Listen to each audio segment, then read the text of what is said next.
There are many things as a new Star Trek Fleet Command player that you may not know about or may have missed that can be very useful to you throughout your journey. Luckily for you, I've put together a list of things that you may not know about in Star Trek Fleet Command. Now, starting off with a very important feature that you may have missed, and that is the Galaxy Zoom setting. Now, if your game looks like this while navigating through the systems and not like this, then yeah, you're going to want to change that.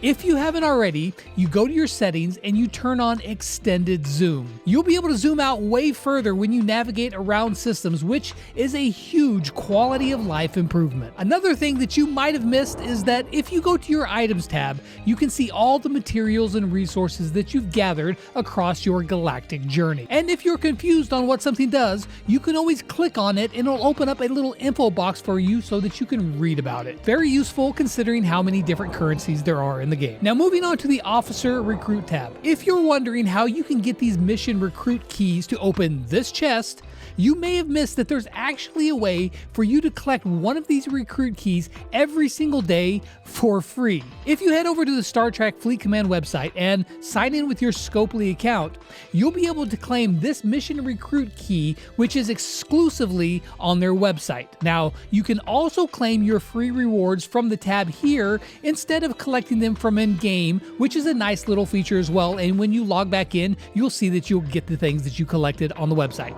And while you're on their website, did you know that there are often special codes that you can enter and collect free materials and officer shards? Scopely gives out codes on special occasions, so keep an eye out for them, but I even have my own code, Lex, which is used to unlock some early game officers like Next Gen Riker and Data.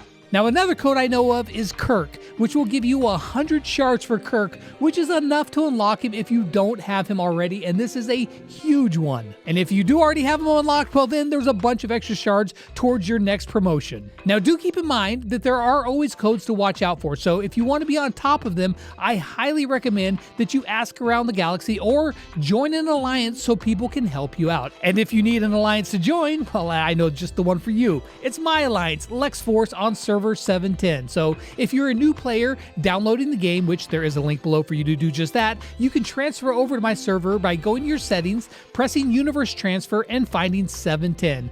Then join up with me as I take over the galaxy.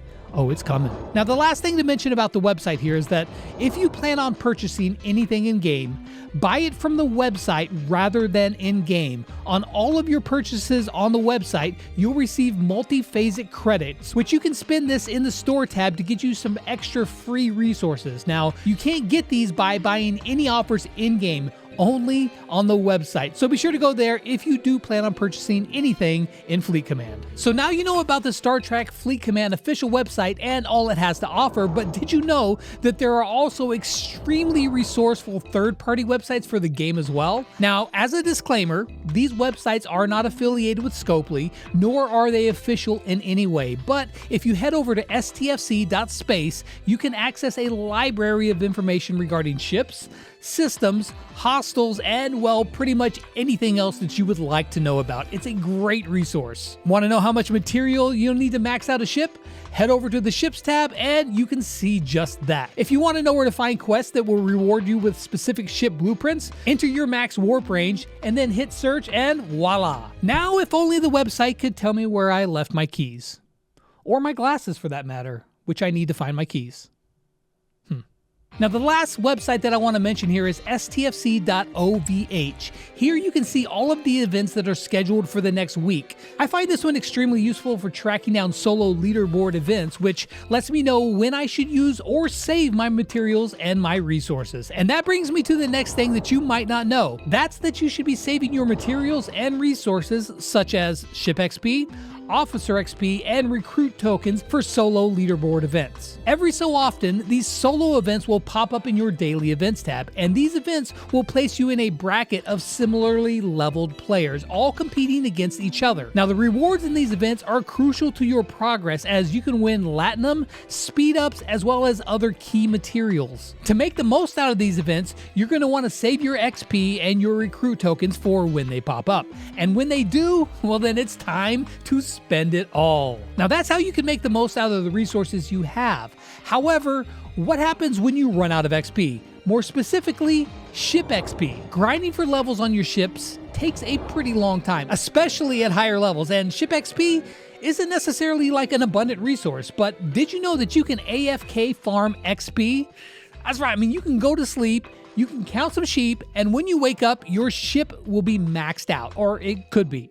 In fact, AFK farming is extremely easy, and here's how to do it. First off, you're going to need to have negative reputation with one of the FKR factions. That's Federation, Klingon, or Romulan factions. Here you can see that I'm slightly in the negative with the Romulans. You know, I called their mom a bad name or something. I'm not really sure. Once it's negative, if you travel to any system of that faction, they were going to start spawning hostiles that'll attack your ship for as long as you're in the system.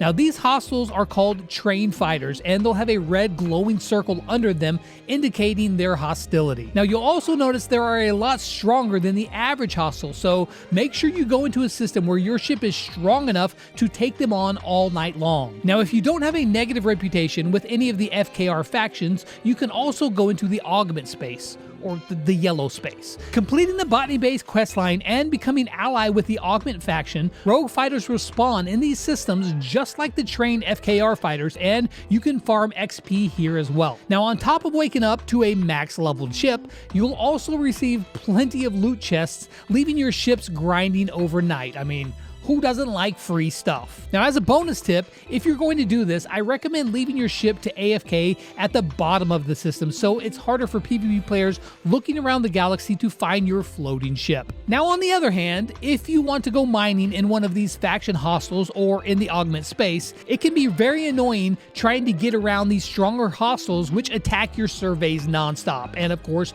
they're not as strong as your big ships. But did you know that you can actually freeze them in place to stop them from attacking you? It's actually pretty simple to do. With the ship that you have in that system, go about 10 seconds away from the ship. Attack it, stop it, and then press recall, and then cancel your recall. Now, after doing this simple sequence, you'll notice that the red circle underneath the targeting hostile will disappear and they'll freeze in place. And now you can mine in a hostile faction space without worrying about your survey being destroyed. But if you're under the threat of being destroyed by a PvP player, something you may be able to do to protect all of your cargo is to intentionally lose a battle to any other hostile ship. If your ship gets destroyed in combat with a PvE hostile, you'll keep all of your cargo, including everything over your protected cargo. Now, the protected cargo applies only for PvP. Now, this can also be useful if you're in a system far, far away and, well, you just don't want to wait the time for your ship to be recalled all the way back to your base. You can intentionally destroy your ship, and you have no fear of losing all of your precious cargo that you've been mining or grinding to fill up. Now, another thing that you may have missed is that you can utilize the Alliance Contribution tab for your daily faction events. Let me explain. Once you start collecting reputation towards your faction, you'll unlock a daily faction event, which will reward you with more reputation as well as faction credits. To score in these, you need to spend resources on your station or on research. However, if you have nothing to spend resources on, you can actually head over to your Alliance tab and press Contribute. Contributing to your alliance not only helps level it up, but the materials you contribute here are counted towards your daily faction events. And these daily quests and goals are something that you want to complete as often as you possibly can to farm those very important faction credits. And moving over to your daily goals, you'll want to acquire the final chest every day as you get loyalty rewards, which will allow you your 7-day and 30-day loyalty chests. However, did you know that the 30-day loyalty chest rewards actually change per level? Now, there's not much difference with the 7-day chest, so you'll want to open those whenever you can. But I highly recommend saving your 30-day loyalty chest until you reach level 23, as you'll earn more material as well as start unlocking blueprints towards the Devore. So try not to open up your monthly loyalty chest until you reach at least level 23. Hopefully you learned something new in this video, but if you've got something even better to share, a tip that somebody may not know, leave it down in the comments down below. See you guys later.